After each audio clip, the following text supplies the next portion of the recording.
لوگ تو اس کو حقیقی بیٹا سمجھتے تھے۔ تو یہ وہ ڈر تھا جو میرے نبی کے دل میں تھا۔ اللہ نے فرمایا آپ لوگوں سے ڈرتے ہیں، اللہ سے ڈرنا چاہیے، اللہ تبارک و تعالیٰ کا حکم ماننا ہے۔ جب زید نے طلاق دے دی تو ہم نے اس کا نکاح آپ سے کروا دیا تاکہ رسم ٹوٹ جائے اور بعد میں آنے والے مسلمانوں کے لیے تنگی نہ رہے۔ اس لیے اللہ فرماتے ہیں نبی کے دل میں ذرہ برابر بھی تنگی نہیں ہوتی اس چیز میں جو اللہ مقرر کرتے ہیں۔ نبی وہ ہوتے ہیں جو اللہ کے پیغام پہنچاتے ہیں، اللہ سے ڈرتے ہیں اور کسی سے نہیں ڈرتے۔ پھر اللہ نے اپنے آخری پیغمبر کی حیثیت کو بیان کیا کہ محمد تم مردوں میں سے کسی کے باپ نہیں ہیں، وہ اللہ کے رسول ہیں اور خاتم النبیین ہیں۔ آپ کے آنے کے بعد نبوت کا دروازہ بند، لہٰذا یہ رسم میرے نبی نے ہی توڑنی ہے۔ رکوع نمبر 3 میں اللہ نے اور باتیں ذکر کی کہ ایمان والو اللہ کو یاد کرو، اللہ کی پاکی بیان کرو، اللہ تم پر اپنی رحمتیں بھیجتا ہے۔ پھر اللہ نے نبی کے فرائض ذکر کیے کہ ہم نے آپ کو شاہد، مبشر، نذیر اور داعی اللہ بنا کے بھیجا ہے، یہ آپ کی صفات ہیں، آپ نے لوگوں کو یہ باتیں بتانی ہیں۔ پھر اللہ نے دوبارہ اس مضمون کا ذکر کیا جو سورت کے شروع میں تھا کہ کافرین اور منافقین کی باتیں نہیں ماننی اور ان کی اذیت اور تکلیف، اس پہ صبر کرنا ہے۔ پھر اللہ نے ایک اور قانون ذکر کیا کہ اگر کسی عورت کا کسی خامن سے نکاح ہو جائے اور رخصتی سے پہلے طلاق ہو جائے تو اس پر کوئی عدت نہیں ہے۔ پھر اللہ نے اپنے نبی کے بارے میں فرمایا کہ ہم نے آپ کے لیے 4 قسموں کی عورتیں حلال کی ہیں، ایک وہ جن کو تو نے مہر دیا ہے، ایک آپ کی لونڈیاں ہیں، ایک آپ کے رشتہ داروں کی بیٹیاں ہیں، پھوپھی، خالہ اور ماموں کی، اور وہ عورت جو اپنے آپ کو نبی کے حوالے کر دے بغیر مہر کے، یہ بھی حلال ہے جی۔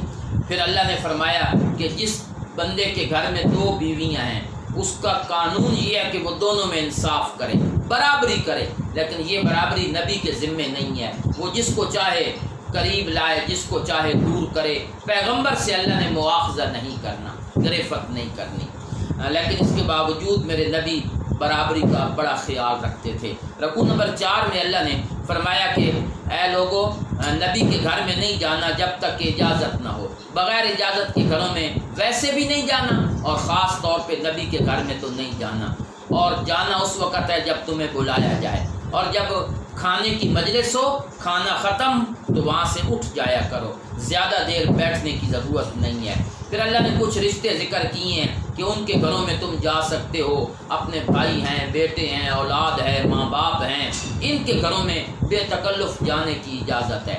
پھر اللہ نے فرمایا کہ جب میرے نبی نے اس رسم کو توڑا تو اللہ اور اس کے فرشتے نبی پر شاباش بھیجتے ہیں۔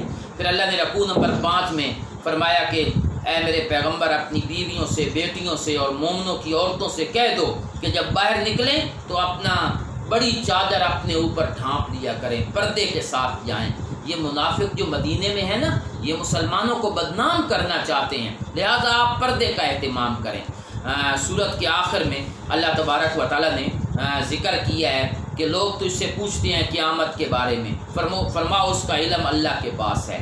یہ وہ دن ہے کہ جس دن چہرے بدل جائیں گے اور اللہ تبارک و تعالیٰ کافروں کو عذاب میں مبتلا کریں گے، اور یہ بڑے لوگ جو ہیں نا اور چھوٹا طبقہ جب جہنم میں جائے گا تو چھوٹے بڑوں کو کہیں گے کہ یا اللہ ان کو دگنا عذاب دے، انہوں نے ہمیں گمراہ کیا تھا۔ تو اللہ نے اسی مضمون پر سورت کو مکمل کیا۔ اس کے بعد سورہ سبا ہے، اس کا نام سبا اس لیے ہے کہ اس میں سبا کا ذکر ہوا ہے۔ اللہ فرماتے ہیں تعریفیں اللہ کے لیے ہیں جس کے لیے حکومت ہے آسمان و زمین کی۔ اللہ زمین و آسمان کی پوشیدہ باتیں بھی جانتا ہے۔ کافر کہتے ہیں قیامت کیوں نہیں آتی؟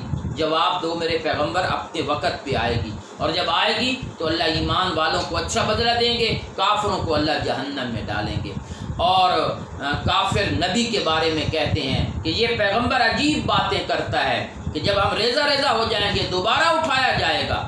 اللہ فرماتے ہیں ہاں، دیکھتے نہیں ہو کہ زمین و آسمان میں جو کچھ بھی ہے اللہ تبارک و تعالیٰ اس کو پیدا کرنے والے ہیں۔ اگر ہم چاہیں تو تمہیں زمین میں دھسا دیں یا آسمان سے کوئی ٹکڑا گرا دیں، لیکن اللہ ایسا کرتا نہیں ہے۔ پھر اگلے رکوع میں، رکوع نمبر 8 میں اللہ نے حضرت داؤد اور حضرت سلیمان کا ذکر کیا کہ داؤد کو ہم نے بڑی فضیلت عطا کی، پہاڑ ان کے ساتھ تسبیح کرتے تھے اور لوہا ان کے ہاتھ میں نرم ہو جاتا تھا، وہ لوہے سے زرہ بنایا کرتے تھے۔ حضرت سلیمان کے ہم نے ہوا تابع کر دی، صبح اور شام کا سفر 1 مہینے کے برابر طے کرتی تھی، اور تانبے کے چشمے ہم نے ان کے لیے پگھلا دیے۔ شیاطین ان کے سامنے کھڑے ہو کر بڑے بڑے کام کیا کرتے تھے، بڑے بڑے عبادت خانے، بڑے بڑے لگن، بڑے بڑے ہنڈیاں وہ بنایا کرتی تھیں۔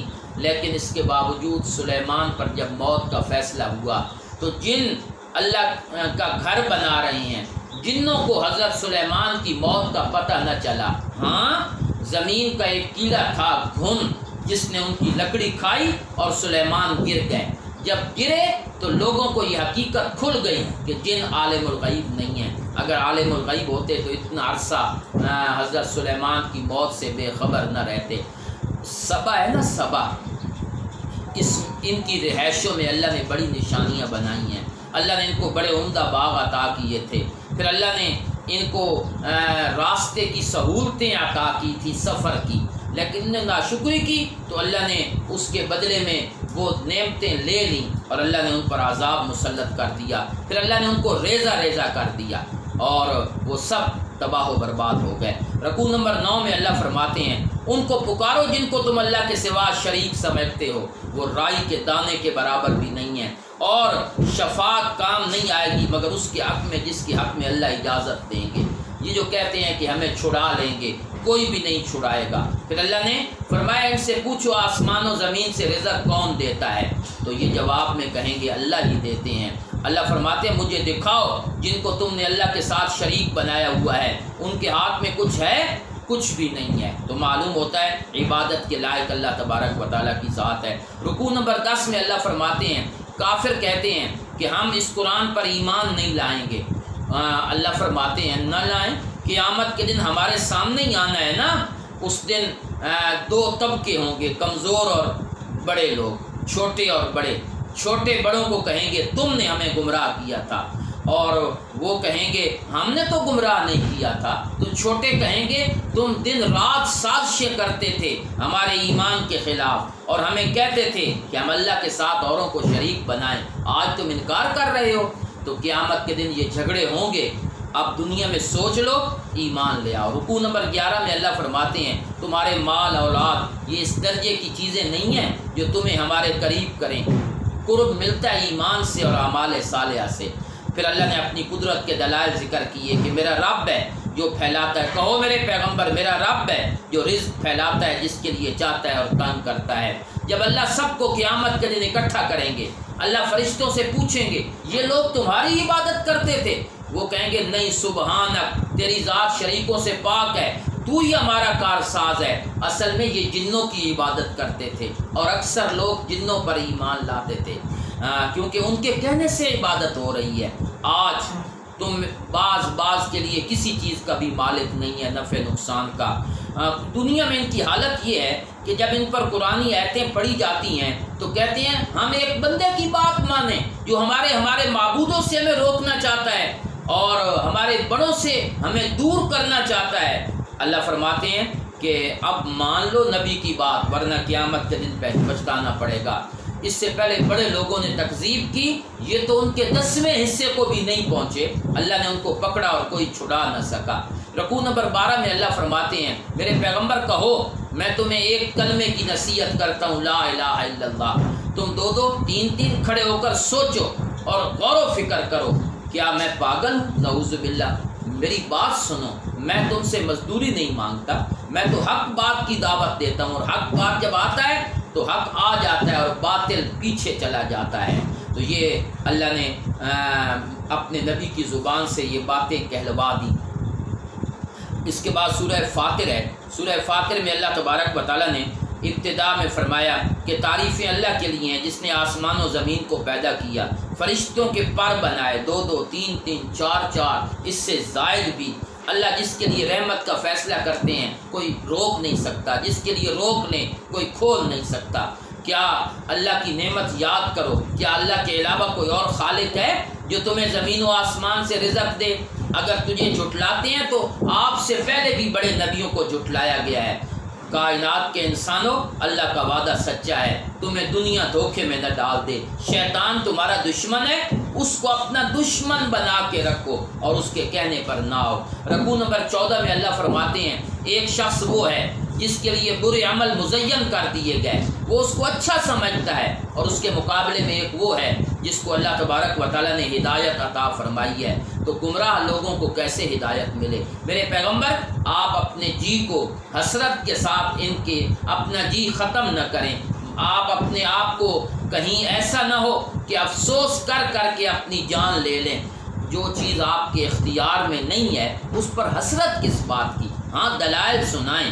اللہ وہ ہے جو ہوائیں چلاتا ہے، بادل اٹھاتی ہیں، پھر اللہ اس کو مردہ زمین کی طرف لے جاتا ہے، پھر اللہ زمین زندہ کرتا ہے، اسی طرح تم اٹھائے جاؤ گے۔ پھر اللہ فرماتے ہیں عزتیں ساری اللہ کی طرف ہیں، اسی کی طرف پاکیزہ کلمے چڑھتے ہیں، نیک عمل بھی اللہ کی طرف اٹھائے جاتے ہیں۔ اللہ وہ ذات ہے جس نے مٹی سے بنایا، پھر نطفے سے، پھر اللہ نے تم کو جوڑے جوڑے بنایا۔ کوئی بھی عورت مؤنث وہ بچہ نہیں اٹھاتی اور نہیں جنتی مگر اللہ کے علم سے۔ اللہ چاہیں تو عمر میں بھی کمی بیشی کر دیتے ہیں، کسی کی زیادہ کسی کی کم۔ پھر اللہ کی قدرت کی نشانیاں دیکھو، دو سمندر چلتے ہیں مل کر، ایک میٹھا ایک کڑوا، ہر ایک میں سے گوشت نکلتا ہے، ان میں سے زیور نکلتا ہے جس کو تم پہنتے ہو۔ اللہ ہے جو رات کو دن میں اور دن کو رات میں داخل کرتا ہے۔ اللہ نے تمہارے کام میں سورج چاند لگایا ہوا ہے۔ یہ تو میرے اللہ کی صفتیں ہیں۔ ذالکم اللہ ربکم لہ الملک، حکومت بھی اسی کی، اور جن کو تم پکارتے ہو اللہ کے سوا، ما یملکون من قطمیر، وہ کھجور کے اوپر جو پردہ ہے اس کے بھی مالک نہیں ہے۔ اگر تم پکارو وہ تمہاری پکار نہیں سنتے، بالفرض سن بھی لیں، مستجابوا لکم، تمہارے کام نہیں آ سکتے، اور قیامت کے دن تمہارے شرک کا انکار کریں گے۔ معلوم ہوتا ہے پکاریں سننے والا اللہ ہے، تو اسی کو پکارنا چاہیے۔